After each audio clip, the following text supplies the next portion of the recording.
Hello everyone, gossip queen's में आप सबका बहुत बहुत स्वागत है। तो पिछले वीडियो में मैंने आप लोगों से बात की थी बीएड के बारे में कि अगर आप बीएड ज्वाइन कर रहे हो या फिर आप बीएड में ज्वाइन हो तो आपको क्या क्या टिप्स फॉलो करने चाहिए।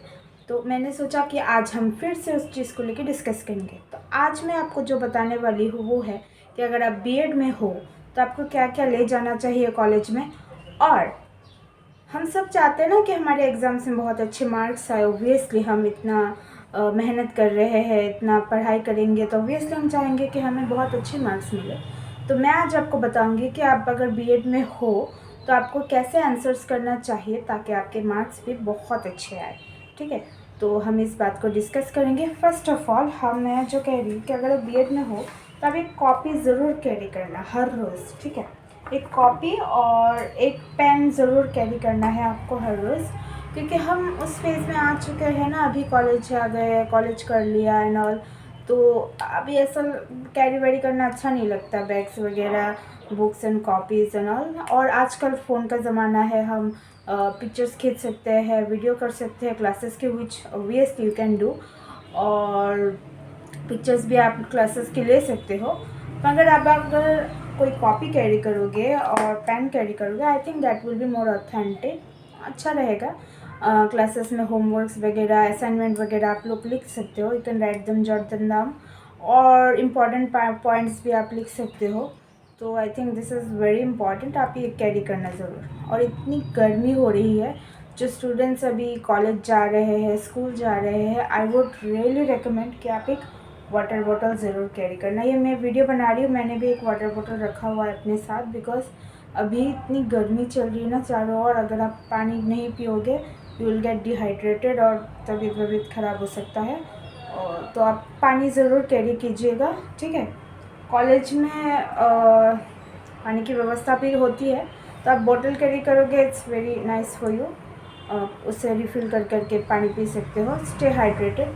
और जो बैकग्राउंड में म्यूज़िक वगैरह आ रही है, साउंड वगैरह आ रही है, I am really sorry for that. मैं जहाँ पे रहती हूँ, मेरे घर के सामने गैराज है और यहाँ पे दिन रात गाड़ी आती जाती रहती है।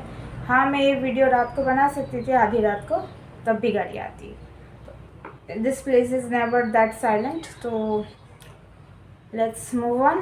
तो ये चीज़ें हैं। हाँ, आईडी, कॉलेज की आईडी ऑब्वियसली कैरी करना, क्योंकि कुछ कॉलेजेस में क्या होता है, बिना आईडी के घुसने नहीं देते। लाइक मेरे कॉलेज में आईडी दिखा के जाना पड़ता था, तो आप भी अपना आईडी कैरी करना। ठीक है, और यूनिफॉर्म है तो आप तो ले ही लोगे यूनिफॉर्म पहले। जो 1 मंथ की स्कूल की जो वो होती है ना, जहाँ पे आपको स्कूल जाना पड़ता है ट्रेनिंग के लिए, उसमें आपको साड़ी पहनना पड़ेगा। If you are a girl आपको साड़ी पहनना पड़ेगा। लड़कों को ऐसा कुछ नहीं है, लड़कियां साड़ी पहनती है। मेरे पास भी साड़ी थी, इतनी गर्मी में साड़ी पहन के गई थी मैं।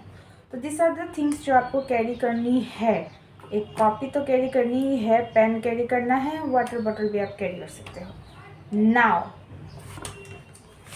हमारे कॉलेज में ऐसा वाइट आंसर शीट्स दिया जाता था, ठीक है, जहाँ पे आपको आंसर करना होता है। तो अब मैं आपको बताने वाली हूँ कि आप कैसे कैसे आंसर करोगे और क्या क्या नहीं करोगे। अब कुछ लोग क्या करते हैं मैं बताती हूँ, एजेस को ऐसा फोल्ड कर देते हैं, मैं दिखाती हूँ। ठीक है, ऐसा बहुत फोल्ड कर देते हैं एजेस को।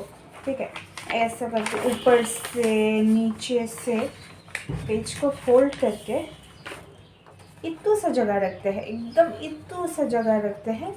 तो आंसर नहीं करना, प्लीज़ मत करना।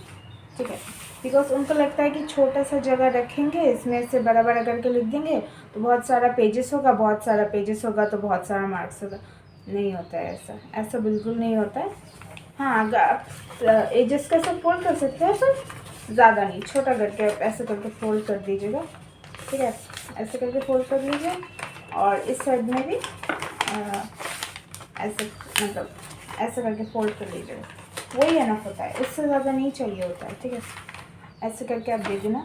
अब हम यूजुअली क्या करते हैं, जब हम कोई 10 मार्क्स का क्वेश्चन देखते हैं, वी गो लाइक पूरा पैराग्राफ लिख देते हैं। जितना लिखने को बोला गया है उससे हम कई ज़्यादा लिख देते हैं, इस होप में कि शायद इसका कोई ज़्यादा मार्क्स मिले। जितने पेजेस लिखेंगे उतना मार्क्स मिलेगा। यूजुअली पैराग्राफ में लिखोगे तो मार्क्स इतने नहीं मिलते। ठीक है, क्योंकि वो आंसर चेकिंग करते हैं ना, तो फिर पूरा कभी कभी किसी टीचर्स को पढ़ने का दिल भी नहीं करता। तो पॉइंट वाइज अगर आप आंसर लिखोगे, आपके आंसर्स को पॉइंट वाइज आप लिखोगे, then that will be more fruitful then those paragraphs कि आप लेंथी पैराग्राफ्स लिख रहे हो और सोच रहे हो कि मार्क्स मिल जाएगा। ठीक है, 10 मार्क्स के क्वेश्चंस जो आते हैं आप उसके लिए पॉइंट वाइज लिख देना। ठीक है, पॉइंट वाइज सुंदर से आंसर लिख देना and they will give marks for you. अभी मैं एक क्वेश्चन बोल रही हूँ आपको, discuss the needs and problems of adolescence. ठीक है, अब इसमें बोला गया है कि एडोलेसेंस में क्या चाहिए और क्या क्या प्रॉब्लम्स है जो आती है एडोलेसेंस में। यहाँ पे अगर आप पूरा एडोलेसेंस कौन से स्टेज से होता है, क्या होता है, किस किस की हेल्प चाहिए, क्या क्या चाहिए, उतना अगर लिख दोगे, पूरा एकदम बायोडाटा से स्टार्ट करके पूरा एकदम सब लिख दिया आपने, जो दिल में आया बोल दिया आपने, then that's not going to sound right or that's not going to get you more marks। ठीक है, तो ऐसे में आप लोग क्या करोगे, पहले तो आप हेडिंग दोगे कि the needs and problems of adolescence period are as follows, लिख दिया आपने। फिर आप एक पॉइंट बनाओगे कि साइकोलॉजिकल नीड, उसके अंडर आप सब पॉइंट्स लिख रहे हो, जैसे कि basic need, hunger, thrust, oxygen, need for sex, मतलब ये सब आप लिख रहे हो। फिर साइकोलॉजिकल नीड, उसके नीचे आपने सब पॉइंट्स लिखे। ठीक है, फिर आपने दिया सोशल नीड्स, तो आपने ऐसे क्या किस पॉइंट दिया उसके अंडर आप सब पॉइंट्स दे रहे हो, और ऐसे ऐसे करके आपने पहले बता दिया कि एडोलेसेंस में नीड्स क्या क्या है। अब हो गया ये वाला पार्ट। फिर आपने दिया the problems of adolescence period, ये लिख के आपने फिर से दिया कि technical learning relation in school, फिर एजुकेशनल एडजस्टमेंट्स, उसके नीचे आपने छोटे छोटे सब पॉइंट्स दे दिए। कभी कभी क्या होता है, छोटे छोटे सब पॉइंट्स दे के भी आप वो पूरा मार्क्स ले सकते हो, जो आप पूरा पैराग्राफ लिख के भी नहीं शायद ले सकते। ठीक है, या फिर आप अगर आप पैराग्राफ साइड में पैराग्राफ जैसे लिख भी रहे हो, then underline the main points, तो टीचर्स को लगे कि हाँ you know this person knows कि वो क्या लिख रहे हैं, क्या बोलना चाह रहे हैं। तो अगर आप ऐसे करके लिखोगे, then that also going to be very helpful for you guys. और आपको ये बात जाननी चाहिए कि आपको सारे आंसर्स करने हैं, जितने भी क्वेश्चन से आपको कोई छोड़ के नहीं आना है। ठीक है, अगर आप ऐसे सोच रहे हो कि अरे ये तो मुझे नहीं आता है, मैंने नहीं पढ़ा है इसके बारे में कुछ भी, या फिर ये मैंने स्किप कर दिया था so I have no idea इसके बारे में, then let me tell you कि आपको जो भी पता है इस चीज़ के बारे में, वो टॉपिक के बारे में सोचो। जैसे कि चाइल्डहुड हो गया, या फिर एडोलेसेंस हो गया, या फिर कोई भी टॉपिक हो, अगर आपको कुछ भी पता है उस टॉपिक के बारे में, डोंट लीव दैट टॉपिक। ठीक है, आप 2-4 लाइन लिख के आ जाओ उसके बारे में। ठीक है, तो अगर आप लिखोगे देन देयर इज़ चांस कि आपको उसमें पॉइंट्स मिलेंगे, आपको उसमें मार्क्स मिलेंगे। लेकिन अगर आपने वो पूरा ब्लैंक छोड़ दिया तो उसको माइनस करके आपको मार्क्स दिया जाएगा। लाइक वो पहले माइनस होगा, फिर आपने क्या क्या लिखा है बाकी एक का चेक होगा। तो इट्स बेटर कि आप कुछ ना छोड़ें, आप जितने क्वेश्चन आप सब मतलब, और है तो अलग बात है, आप आंसर करके आए फुल मार्क्स, मतलब फुल क्वेश्चन आराम से करके आए। बीएड में मार्क्स मिल जाते हैं, रियली ट्रस्ट में बीएड में मार्क्स मिल जाते हैं। बस आपको पॉइंट वाइज मार्क्स मतलब आंसर करना है। जो चीज़ मुझे पहले पता नहीं थी, तो मैंने उस चीज़ पे इतना गौर नहीं किया था। लेकिन अगर आप लाइक मैंने जो बुक्स आपको रेकमेंड किए थे, आप उस बुक्स को ले, या फिर आप you can talk to your professors, वो बता सकते हैं आपको कि कौन से बुक्स रियली इम्पॉर्टेंट है। तो आप उनसे बात कर लीजिए, और वो जो भी बुक्स आपको रेकमेंड कर रहे हैं वो आप पढ़िए अच्छी तरह से, एंड देन आपको कोई नहीं रोक सकता 10 मिलने से। एंड 10 मिलता है, मैं बता रही हूँ 10 मिलता है सब, अगर आप अच्छे से लिखोगे, पॉइंट वाइज लिखोगे। ठीक है, अगर आप बीच बीच में देखना, सुंदर सुंदर डायग्राम्स में मिलते हैं जो टॉपिक्स आप पढ़ रहे हो।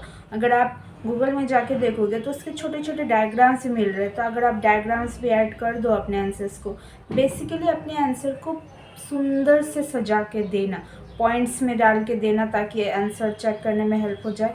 आप ये भी कर सकते हो कि जो पॉइंट्स आप बोल्ड में लिखोगे या फिर जो पॉइंट्स आप हाईलाइट करना चाह रहे हो वो पॉइंट्स आपने ब्लैक में लिख दिया और बाकी का आंसर अपने ब्लू में लिख दिया, तो वो भी हाईलाइट हो सकता है। या फिर you can carry a pencil और उससे आपने अपना हाईलाइट्स को ऐसे मार्क कर दिया, वो भी हेल्पफुल हो सकता है। अगर आपने ऐसे किया तो देयर इज़ चांस कि आपको फुल मार्क्स मिलेगा, राइट। और टॉपिक्स को आप अच्छे से पढ़ लीजिएगा क्योंकि इसी में से ऑरल टेस्ट होते हैं, इसी में से क्वेश्चंस आएंगे, so that will be really helpful to you too कि आप ऑरल टेस्ट में भी आपको अच्छे मार्क्स मिल जाएंगे। असाइनमेंट्स एंड बाकी सब चीज़ें अगर आपको जाननी है कि असाइनमेंट्स कैसे करना है, कहाँ कहाँ से रेफरेंसेस लेनी है, और अगर आपको बीएड से रिलेटेड कुछ भी जानना है कि कैसे होता है, क्या क्या पढ़ना होता है, और कोई भी टॉपिक अगर आपको ऐसा डिफ़िकल्ट लग रहा है कि हाँ पढ़ के भी ऐसा लग रहा है कि नहीं हो पा रहा, टीचर्स से भी समझ नहीं आ रहा, प्लीज़ कमेंट सेक्शन में आप लिख के दीजिए कि आपको कौन से टॉपिक्स में डिफ़िकल्टीज आ रही है या फिर आपको बीएड से रिलेटेड क्या क्या जानना है। Then I surely make videos on it. मैं आपको ज़रूर हेल्प करूँगी अगर आपको किसी भी चीज़ में, लेसन प्लान में, असाइनमेंट्स में या फिर किसी क्वेश्चंस में अगर आपको डिफ़िकल्टीज हो रही है, then you can talk with me. मैं इस बारे में आपको हेल्प जितना पॉसिबल हो सकता है हेल्प करने की कोशिश करूँगी। And that's it for today's video. Thank you for being with me. Please अगर आपको मेरी वीडियोज़ अच्छी लगी तो please like, comment and share. Subscribe my channel for more videos. And thank you, have a nice day. और हाँ, पानी पीते रहिएगा, गर्मी का दिन है भाई, पानी पीते रहिएगा सब, और बी हैप्पी। बाय।